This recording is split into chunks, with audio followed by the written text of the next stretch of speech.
Are you watching this?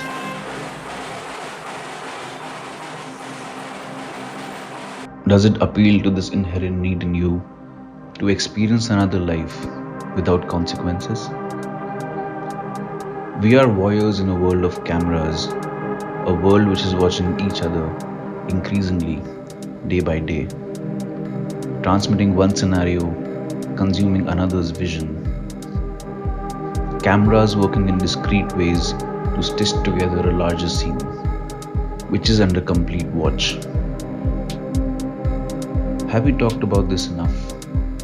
Have we been given the opportunity to think about what it means to all of us collectively? What is a definition of surveillance? What do we know of the mechanisms which are in place to keep a watch over us? Have we fully processed the state of being, especially when this essence of being watched is the ambiguity of who is watching us, why are they watching us, and the chilling effects it has on those being watched? How does it feel to exist in the scarecrow state of being?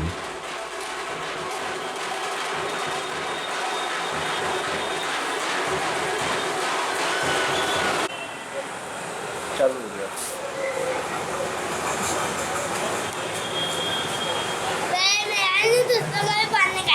Camera के बारे में अगर हमको जानना है, उसके power के बारे में जानना है, तो उसका हिस्ट्री के बारे में जानना बहुत ज़रूरी है। मेरे ख्याल से यानी अगर मैं 70s 80s की बात करता हूँ तो उस ज़माने में कैमरा जो था वो I mean everybody like you know that someone is capturing their images. उनको देखने में बहुत मज़ा आता था और लोग जो है I mean they treated camera as like a magic और that was a very like जैसे अम्यूज़मेंट पार्क होता है उस तरीके से वो लोग कैमरा को देखते थे। 1780s इवन 90s तक की बात कर रहा हूँ मैं। लेकिन जब कैमरा सर्वेलेंस का टूल बना, not just you know to tell the stories, जब वो स्टोरीज से बियॉन्ड गया और जब स्टेट ने और समाज ने उसको एक सर्विलेंस के तौर पे देखा, जब स्टेट की अलग अलग एजेंसीज जो है उन्होंने कैमरा का अलग अलग तरीके का उन्होंने उपयोग करना शुरू किया, then the slowly the fear from the camera you know वो लोगों के दिल में आया कि वो क्या कर रहे हैं, कहाँ जा रहे हैं, पार्क में घूम रहे हैं, उनके घर के अंदर कैमरा तो नहीं है। If you use this word surveillance in a purely neutral way, I'm surveilling things and observing things and surveying things. So, if I start from that general level that the camera is an extension of the eye, then all of us are engaging in some kind of surveillance or the other all the time. In the family, if children are forbidden to behave in a certain way or to dress in a certain way or to go out and conduct themselves in a certain way, so that's also being observed by those who command control over them. You know, surveillance or sort of curiosity about what is happening in other lives, this is something that has gone on with human life, you know, as human life moves. I mean, the peeping Tom concept of a peeping Tom was there, you know. So camera in some ways, you know, is an instrument. So camera does not have a gaze. We have to understand this. Camera is a tool. You know, it's an instrument. It's an instrument made, I mean, it's just maybe what, less than 2,000 years old or whatever, few hundred, years old.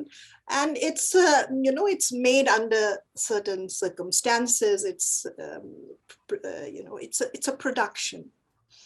Like say, for instance, the gun is a production. मेरे पास gun है, अब मैं वो इस्तेमाल तो करनी है, लेकिन सही दिशा में इस्तेमाल कर रहा हूँ या गलत, वो मेरे पे डिपेंड करता है।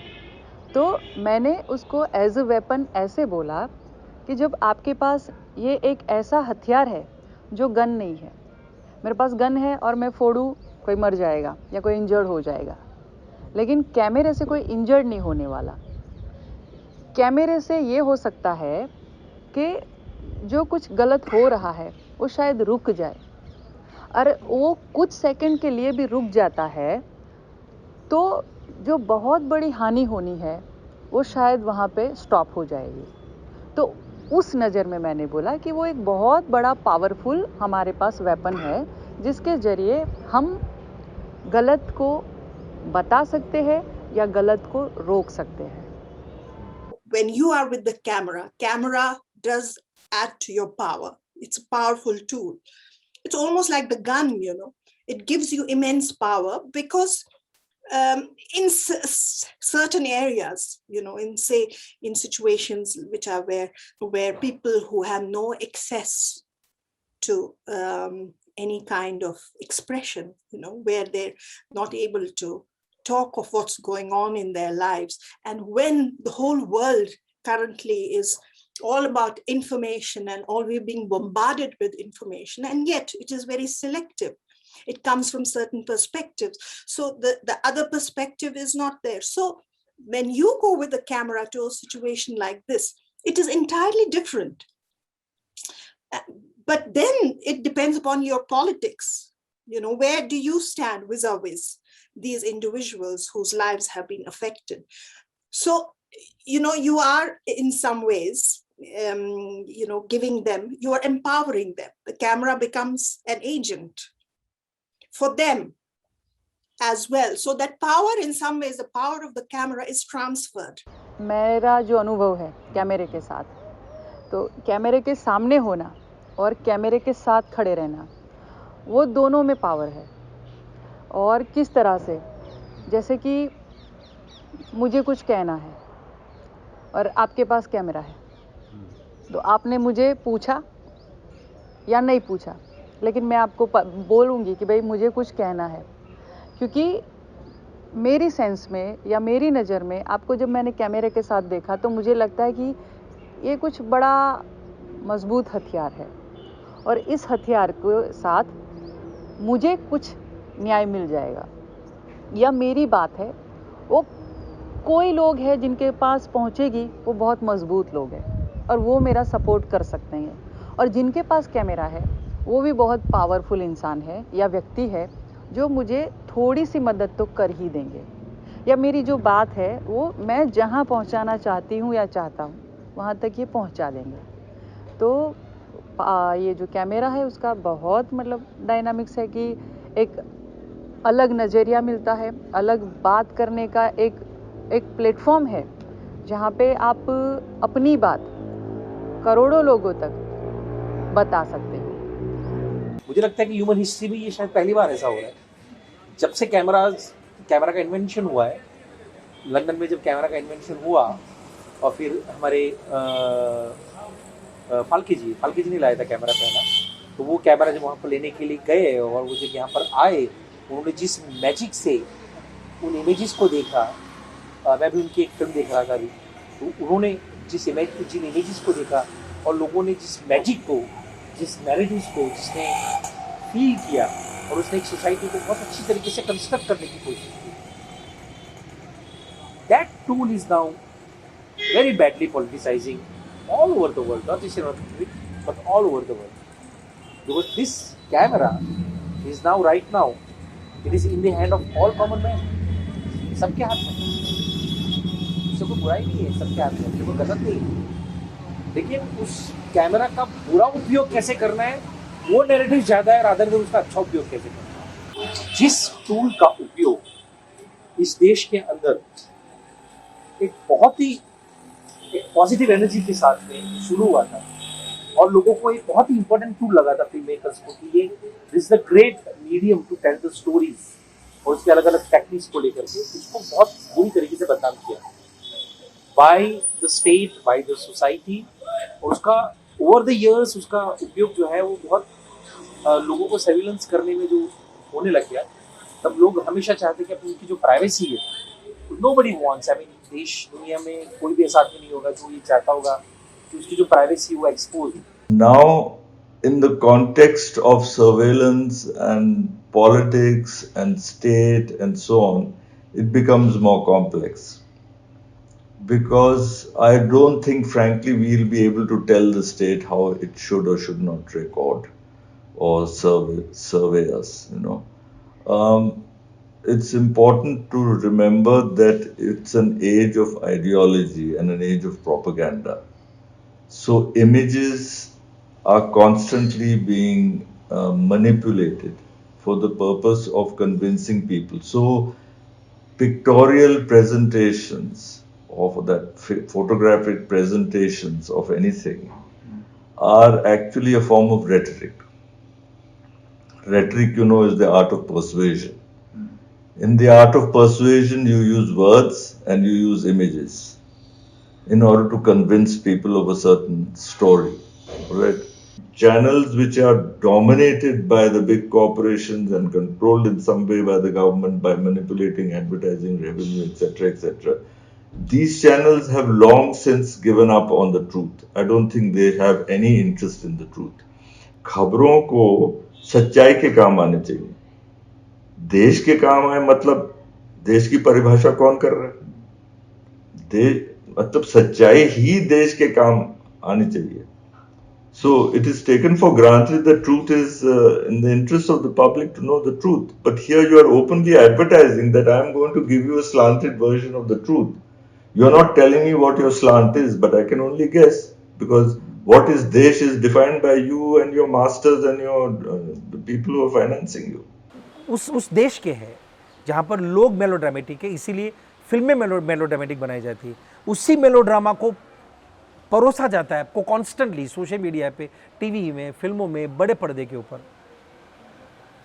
एंड यू डायरेक्टली और indirectly you become a part of that propaganda machinery by using this tool. The state, how state uses these, uses technology is something that should concern us immensely, and something that we need to really, as citizens, as social beings, we need to really resist it in whatever way possible. And we are tampering with human beings, their minds, their lives, in such a manner that life will become unsustainable. Human life, as beings who are thinking, reflective, normal human beings in whatever way, that will become impossible.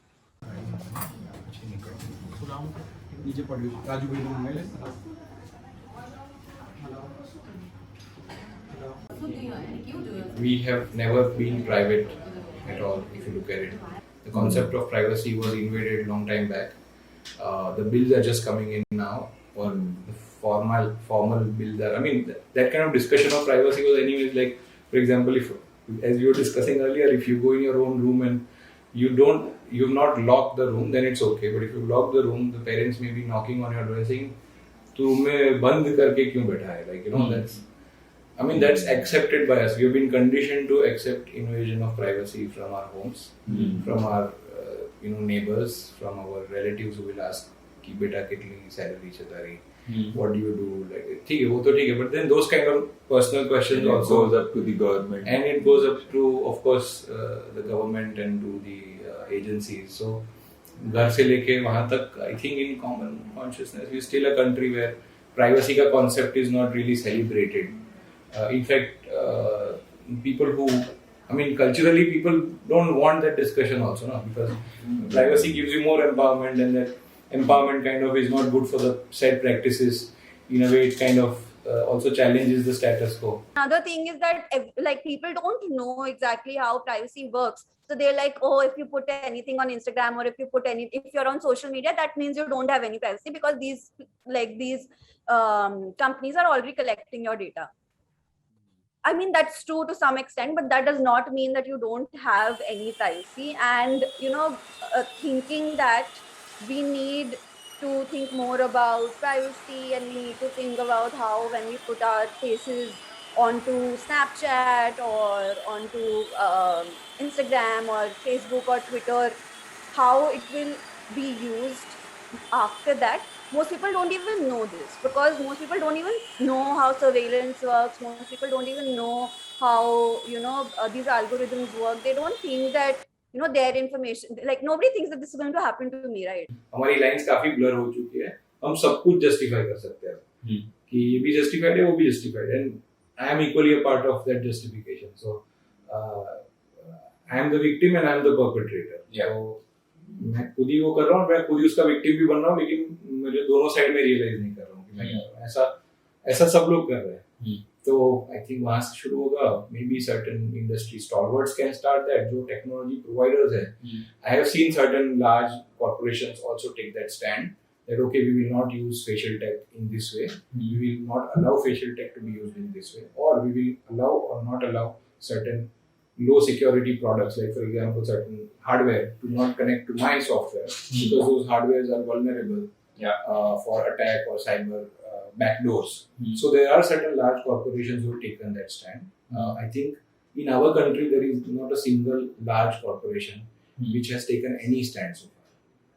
Right? कोई भी चीज पे, whether it's privacy, whether it's use of technology, whether it is any of the laws came in, nothing. We don't speak, irrespective of who is in power. I mean, hardly anybody spoke. I saw some guys during ये COVID time, एक दो industrialist ने थोड़ा बहुत बोला था, but बाकी कोई इंडस्ट्री स्टॉलवर्ड्स तो शांति है ना यहाँ पे. तो एक वहां से बंद है. Then talks about academia तो बोल रहा है, बट अकेडमी में तो ऑलरेडी वो हो गया ना कि लेफ्टिस्ट है या वो है नक्सल है, ऐसा सब हो गया है. ब्रांडिंग एडजेक्टिवाइज हो गया है. और उसमें भी दो टाइप की इंटेलिजेंसिया हो गया. मतलब वो एक दूसरा लॉबी भी खड़ा किया गया है एकेडमी, जो वेस्टेड इंटरेस्ट एकेडमिशियंस भी है, जो अंदर ही, तो वो वहाँ पे डाइल्यूट कर देते हैं. Ultimately polarised society can not do this kind of intellectual debate या एजुकेशन अगर करना हो तो क्या होता है, इंफॉर्मेशन के सामने बड़ा मिस इन्फॉर्मेशन कैंपेन भी चलता है. In the last 5 to 7 years especially, it has really blown up with more and more development into technology and more investment into technology, especially these technologies, because there is this narrative that technology is the solution to the problems of policing, of terrorism, of access-based benefit delivery. To all these issues, technology is the solution. So there is a push towards digitization. There's a push towards including more and more technology into our existing systems, and that is why facial recognition technology has blown up, because specifically it can be used for two purposes. It can be used for security or surveillance purposes, but can also be used for authentication of identity purposes. Yeah, I would say I feel safer most part of the day, but there are dark side of this which makes me not sleep at night also. So a good part of the technology keeps me safe, but I know the dirty side of this, that can be misused against me as an individual or any individual, and that is what I am scared of, and that is why I demand privacy laws or statutes around it, or controls and checks and mechanisms.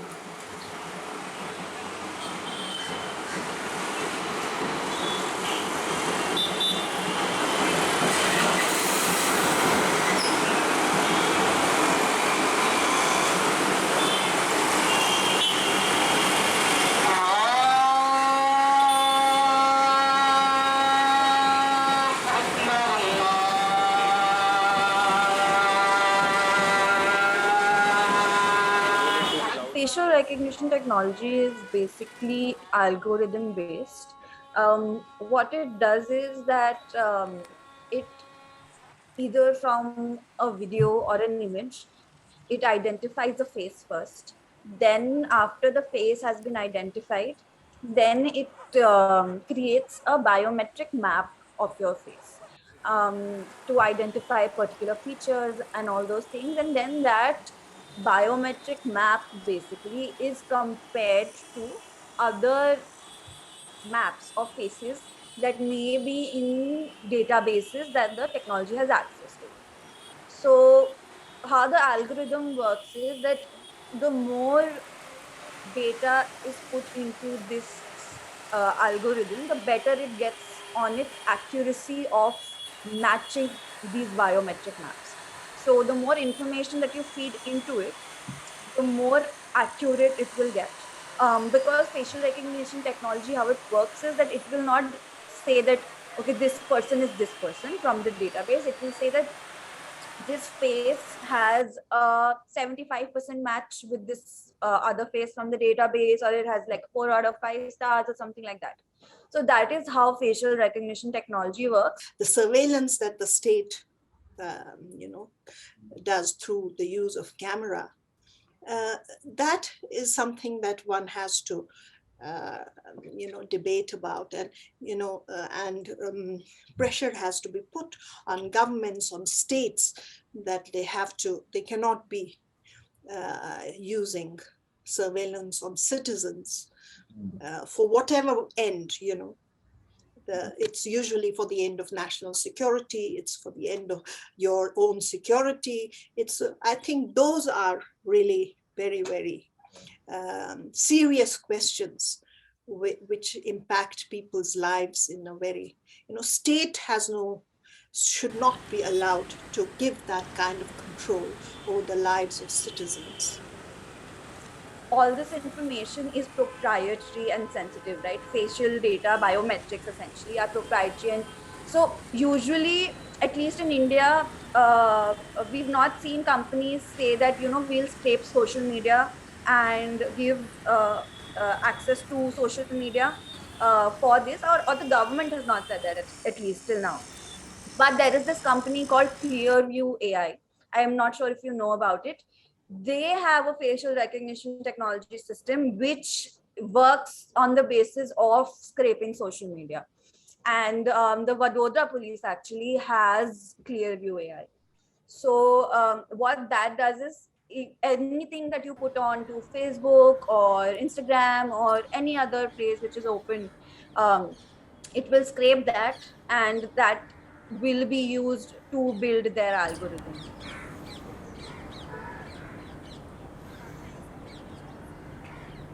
It's basically a mechanism of fear, surveillance, and the use of camera in this manner to exercise control and fear. It's not a positive intervention in human cycle. It adds to the concentration of power. And concentration of power means dehumanization. It's adds to hierarchy. We have to, power has to be tempered.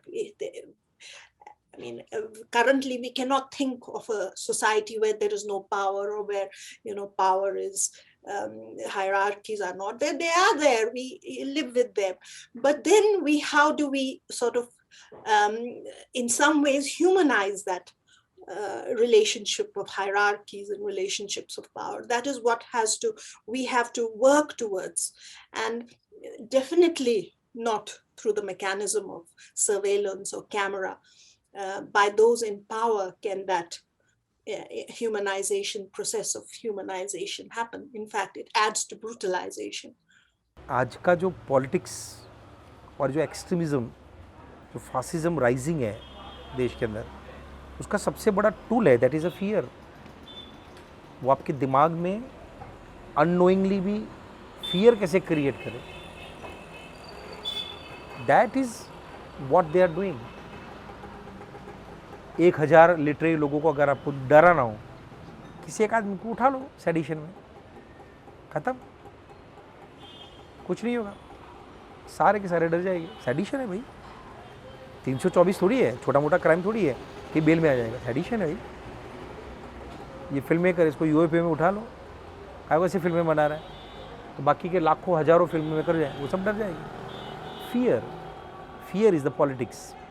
In a democratic country, you can just imagine the ramifications of what will happen if such a system is put into place. But that is what is being done, because we don't have any laws right now which is going to ensure that this technology is not misused. There is nothing. And every police department, you tell me the name, and that police department is using facial recognition, and you don't have any laws in place. And I don't even want to go into the problems with policing in India and how it is not discriminatory based on caste and class, etc.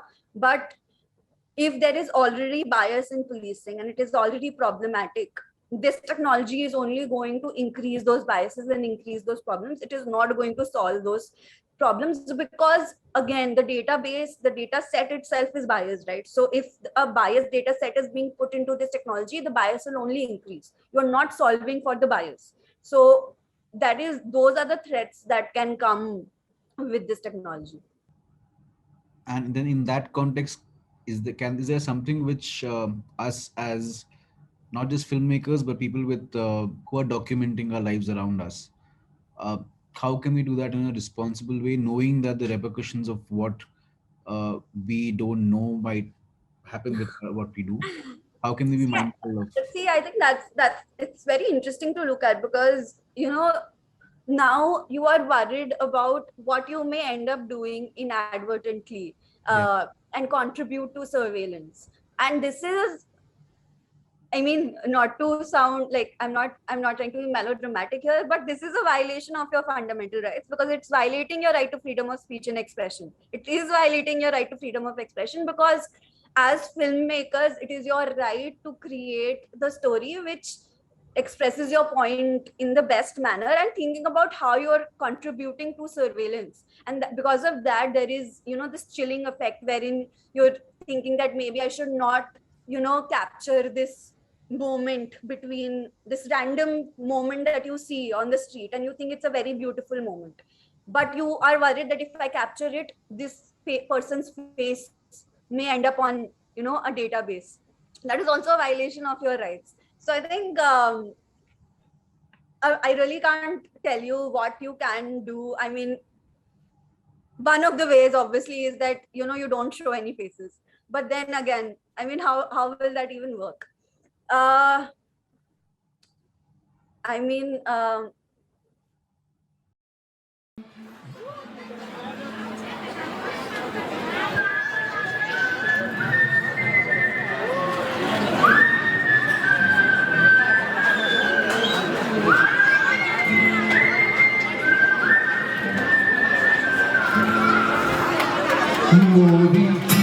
Modi ji देखो मोदी जी बड़े बाजार में तुमने कपड़ी खुलते Modi ji Independent people wielding independent cameras can contribute to a democratic atmosphere. If that too is crushed, if we are denied the capacity to do that, then it's a subtraction from our democratic rights and freedoms. That this tool जिसमें आप ये capture कर रहे हो, ये अब हर एक इंसान के पास है, and that is more powerful. क्योंकि एक ज़माने में किसी पर्टिकुलर लॉबी की वो मोनोपोली हो जाती है कि पर्टिकुलर प्रोड्यूसर ही आप शूट कर सकते हैं, फिल्म बना सकते हैं, ये कर सकते हैं, वो कर सकते हैं. आज एक आम इंसान भी अपनी फिल्म बना सकता है, बशर्ते इस देश के 130 करोड़ लोगों को और जो यूज़र्स है, स्मार्टफोन के जो यूज़र्स है, उन लोगों को ये समझना पड़ेगा सही और गलत जो है, वो सही और गलत के बीच का डिफरेंस क्या है. उनको समझना पड़ेगा. उनको ये समझना पड़ेगा कि इस टूल का, इस ग्रेट इन्वेंशन का, जो मूविंग इमेजेस को कैप्चर कर रहा है, इसका सदुपयोग कैसे किया जाए, इसका नेशन बिल्डिंग के लिए उपयोग कैसे किया जाए, इसके लिए लोगों के डेवलपमेंट के लिए कैसे उपयोग किया जाए, वो कैसे एक वीडियो वॉलंटियर बन सके, जिससे कि वो अपने समाज के अंदर कुछ भी गलत चीज़ें हो रही है तो वो सोशल मीडिया पर रख करके और स्टेट को इन्फॉर्म कर सके. It can be an interventionist tool, which can help in negotiating, and which can add to the larger aspects, possibilities of a dialogue, possibilities of a breakdown of a dialogue, possibilities of bringing marginalized voices into, into the foreground, voices which never get any. So those possibilities exist, and that's what they are, trying to do. This is also my way back home from this way. I come straight. Because the citizens have to kind of have to work towards, that process of democratization has to happen.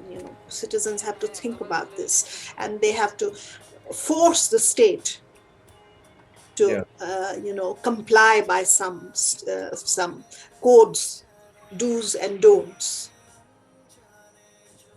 these are really two different matters. When it comes to the state surveillance and when it comes to individuals, they are two different,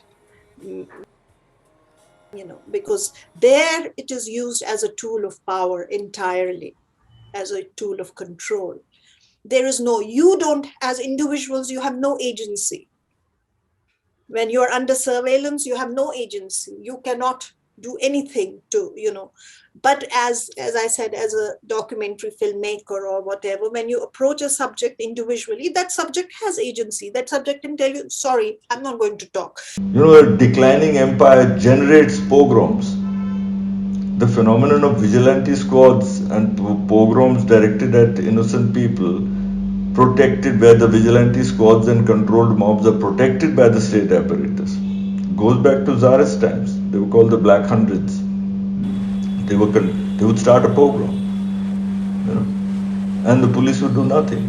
Repeatedly, the whole crisis of the 1930s, the growth of fascism and all, is all the most crucial aspect of it was the phenomenon of privatized violence and private armies.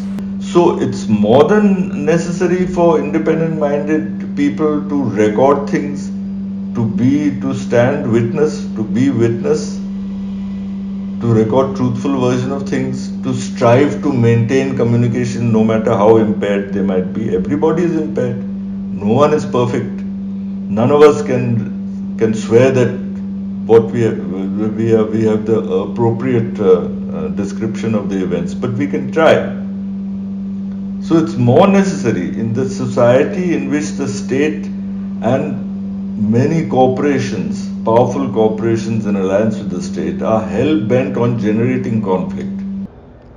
दो धारी तलवार पे चलना है, तो बच के भी रहना है, घायल भी नहीं होना है और संभल के उसी पे ही चलना है।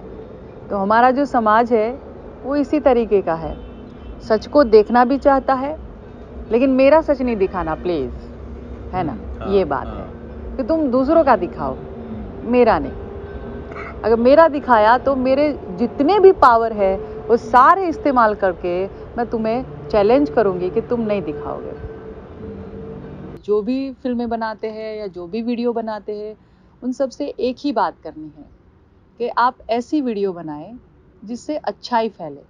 बुराइयाँ तो बहुत है, वो सोशल मीडिया के जरिए हो या सोसाइटी के जरिए हो, लेकिन वो फैलाई हम ही लोगों ने। जहाँ पे आपको लगता है कि मेरे या किसी के भी अधिकारों का उल्लंघन हो रहा है या हनन हो रहा है, तो वहाँ पे आप उठ खड़े होइए। लगता है कि उनको नहीं पता है इसीलिए वो कमज़ोर है, लेकिन मुझे पता है, मैं मजबूत हूँ, तो मैं जो मुझे पता है वो उसको समझाऊँ और उसको मजबूत करूँ और ऐसी वीडियो बनाए जिससे लोगों में भाईचारा फैले, ना कि नफरत फैले। Usually, if one person has all the power, we end up in dictatorships. We don't end up with a good king. So that is what will happen in surveillance also, that the more people think they're being surveilled, and because of that, if they adjust their behavior, the injustices or the cruelties from the state will increase, because they will think that nobody is going to protest against anything, because obviously you're cracking down on protesters basically. I think film makers को और artist world को, journalist को, literary लोगों को इनको समझने की, इन पर सबसे बड़ी रिस्पॉन्सिबिलिटी है। हम कहते हैं कि नहीं उनकी रिस्पॉन्सिबिलिटी है, वो क्यों नहीं करते हैं, देश के अंदर गलत है। नहीं, उससे ज़्यादा बड़ी रिस्पॉन्सिबिलिटी मुझे इन क्रिएटिव लोगों में दिखती है जो इस मशीन का उपयोग करता है इमेजेस को कैप्चर करने में। उनको समझने की ज़रूरत है, नहीं तो वो बहुत बड़ा महापाप कर रहे हैं। वो आने वाली जनरेशन्स को बर्बाद कर रहे हैं। प्रेजेंट को तो कर ही दिया है आपने, लेकिन आने वाली जनरेशन को वो बर्बाद कर रहे हैं। वो फिल्म मेकर बर्बाद कर रहे हैं, वो आर्टिस्ट बर्बाद कर रहे हैं जो इन कैमरे के सामने नाच रहे, गा रहे, खेल रहे, कूद रहे और वो डायलॉग बोल रहे हैं जिससे इस सरकार को और हमारी जो पॉलिटिक्स है उनको प्रमोशन मिल रहा है, वो बार बार पावर में आ रही है। The broader question is how to maintain your liberties against the growing power of the state, and how to maintain a conversation against all the forces that are directed to actually breaking down conversation.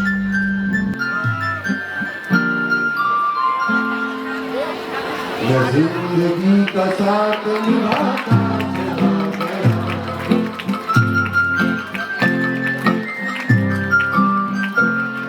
मैं फिक्र तो धुएं में उड़ाता चला The power of human resistance, that is so immense that in spite of these mechanisms, human beings have that thing in them to resist, to be able to live through in spite of all these things. Those are very difficult things when one imagines, but when you actually experience it, it just completely opens out the possibilities of human evolution, perhaps human consciousness, that thing of that resistance, and that people have agency in some manner or the other, and and they can exercise that agency in spite of being. And the cruelty of power, the injustice of power, those are so evident. Those things become so evident as you work and as you interact.